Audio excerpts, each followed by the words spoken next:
بعد فاعوذ باللہ من الشیطان الرجیم بسم اللہ الرحمن الرحیم۔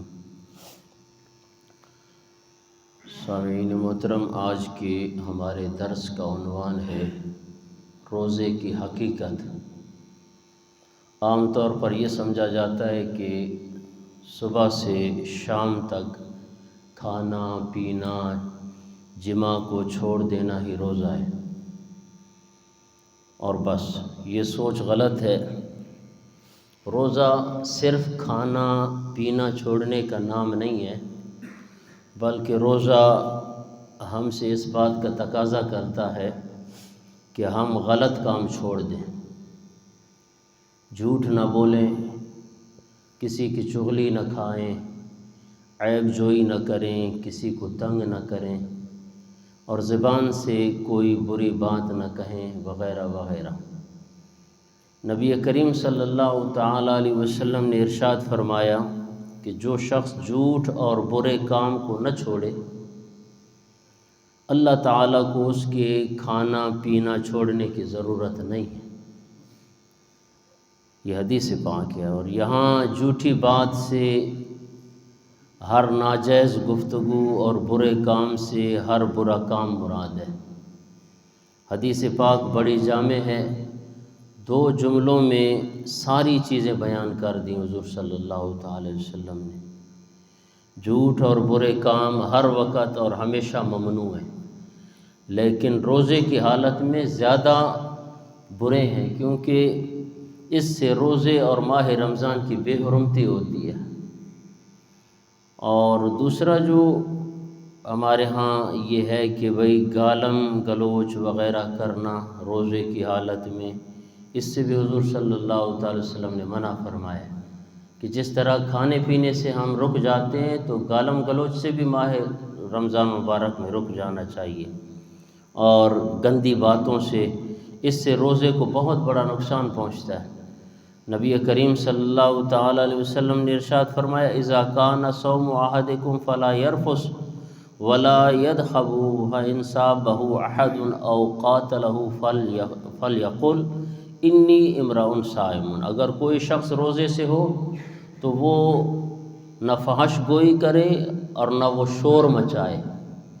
اگر کوئی شخص اس کو گالی دے یا لڑنا چاہے تو اس کا جواب صرف یہ ہونا چاہیے کہ میں روزے دار آدمی ہوں، میں روزے کی حالت میں ہوں، میں ابھی آپ سے اس طرح بات نہیں کر سکتا۔ تو یہ زبان کا بھی روزہ ہونا چاہیے، اور اسی طرح پورے اعضاء کا روزہ جو ہے نا وہ ضروری ہے۔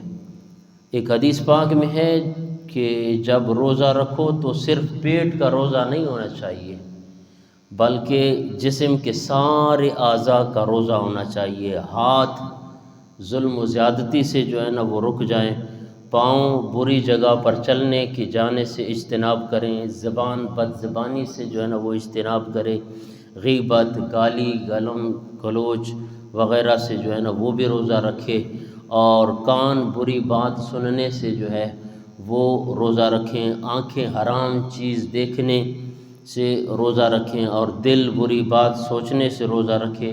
حضرت جابر رضی اللہ تعالیٰ عنہ سے روایت ہے، یہ حدیث مبارکہ طویل ہے، کہ جب تو روزہ رکھے، حضور صلی اللہ علیہ وسلم نے فرمایا تو تمہارے کان، آنکھ، زبان سب کا روزہ ہونا چاہیے، اور یہ سارے گناہ سے اور جھوٹ سے بچیں، اور خادم کو تکلیف سے بچاؤ۔ جو آپ کے ماتحت ہیں، دیکھیں گھروں میں لوگوں نے نوکر رکھے ہوئے ہوتے ہیں، ان کو بھی روزہ ہوتا ہے، تو ماہ رمضان میں ان کے اوپر بھی تکلیف نہ کریں، انہیں بھی اتنی زیادہ تکلیف نہ دیں، جتنا وہ کام کر سکتے ہیں ان سے کام کروایا جائے۔ تو مختصر یہ ہے کہ رمضان شریف میں ہماری ذمہ داریاں پہلے سے بڑھ جاتی ہیں، اور روزہ ہمیں اچھی اچھی باتیں سکھاتا ہے، اور ہمیں ہماری ذمہ داریوں کا احساس دلاتا ہے۔ روزے کی حالت میں ہمیں زیادہ سے زیادہ وقت اللہ تبارک و تعالیٰ کی عبادت میں صرف کرنا چاہیے۔ قرآن پاک کی تلاوت کریں، شریعت کے احکام سمجھنے کے لیے دینی کتابیں پڑھیں۔ اب یہاں پہ ہم آپ لوگوں کے لیے جو ہے نا وہ اہتمام کرتے ہیں درس حدیث کا، درس قرآن کا، تاکہ آپ کچھ سیکھ کر جائیں۔ تو اس میں بھی ہمارے کافی ساتھیوں کو نیند پکڑی ہوئی ہوتی ہے، وہ کہتے ہیں کہ امام صاحب بس جلدی سے جو ہے نا وہ کوئی یا تو 5 منٹ، اور ہمارا درس کوئی اتنا لمبا بھی نہیں ہے، تو بس جلدی ہو، بس جیسے ہی نماز ہو تو بس ہم چلے جائیں۔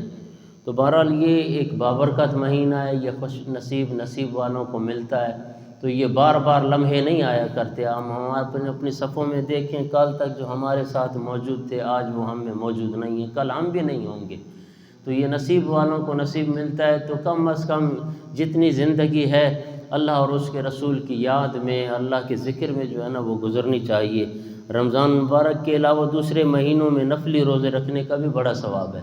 تو اس کے بعد صرف یہ، کیونکہ یہ ہماری عادت بن جائے گی جب پورا مہینہ مسلمان روزے رکھتا ہے، لہٰذا کبھی کبھی نفلی روزے بھی رکھا کریں۔